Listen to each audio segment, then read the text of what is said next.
ఎన్నికల్లో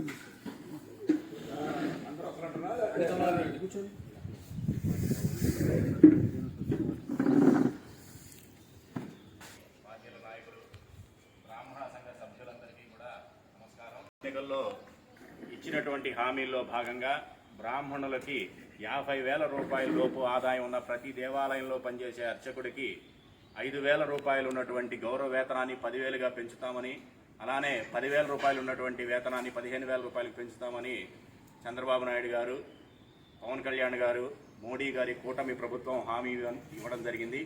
ఆ హామీలను నెరవేర్చే భాగంగా మొదటగా అర్చకుల నుంచే మొదలు పెడతానని చెప్పేసి అర్చకుల జీతాల్ని పెంచడం నిన్న జరిగింది.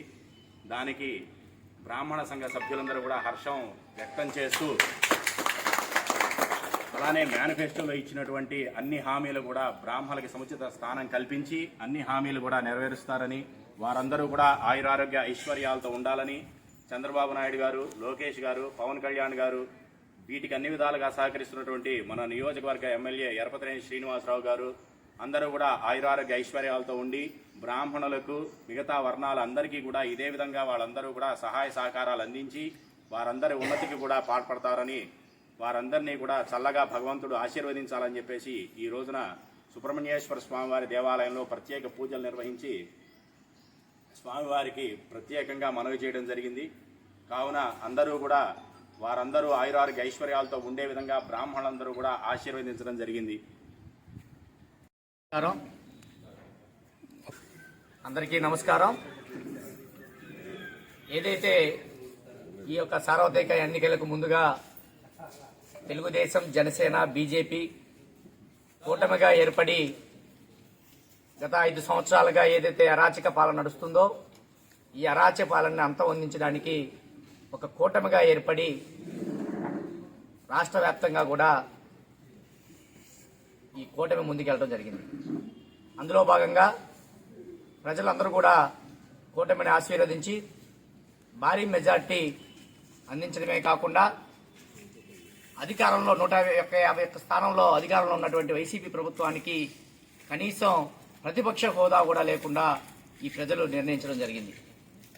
ఏదైతే భాగంగా ఆనాడు ఎన్నికల సమయంలో అనేక మందికి, అనేక వర్గాల వారికి వాగ్దానాలు చేసుకుంటూ అందులో భాగంగా ముఖ్యంగా అర్చకులకి 50,000 రూపాయలు లోబడి ఉన్నటువంటి ఆదాయం ఉన్నటువంటి దేవాలయాలకి 5,000 రూపాయలు జీతం ఉన్నటువంటి వారికి 10,000 రూపాయలు గాను, 10,000 రూపాయలు ఉన్న వారికి 15,000 రూపాయలుగా వేతనం పెంచే విధంగా ఏదైతే ఆ రోజు వాగ్దానం చేయడం జరిగిందో కూటమి ప్రభుత్వం, అందులో భాగంగా దానికి ఈరోజు తొలి అడుగులో భాగంగా దానికి ఈరోజు నిన్న శాంక్షన్ అవ్వటం, ఈరోజు అందరూ కూడా అర్చకులందరూ కూడా వారి యొక్క ఆనందాన్ని వ్యక్తం చేయటమే కాకుండా ఈరోజు పిడుగురాళ్ళ ఈ యొక్క నాగుల స్వామి దేవాలయం నందు ఈ అర్చకులందరి సమక్షంలో దేవాలయంలో ప్రత్యేక పూజలు చంద్రబాబు నాయుడు గారి పేరు మీద, అదేవిధంగా పవన్ కళ్యాణ్ గారి పేరు మీద, మోడీ గారి పేరు మీద ప్రజలందరూ కూడా సుఖశాంతులతో ఉండాలని చెప్పేసి ఏదైతే మమ్మల్ని ఆశీర్వదించి అర్చకులకి మేలు చేసినటువంటి ఈ యొక్క చట్టాన్ని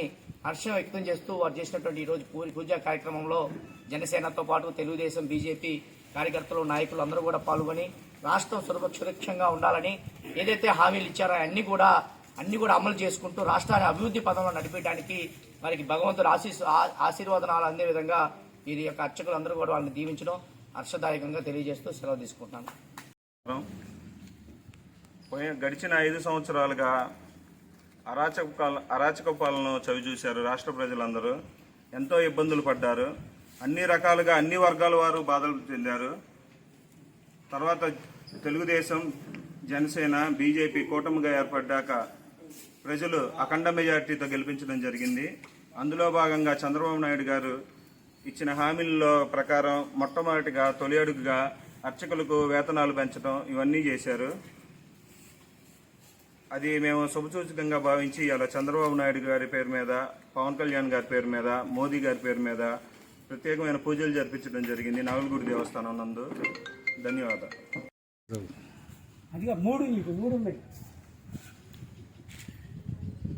ఫోటోగ్రాఫరు, విలేకరి, యాక్టరు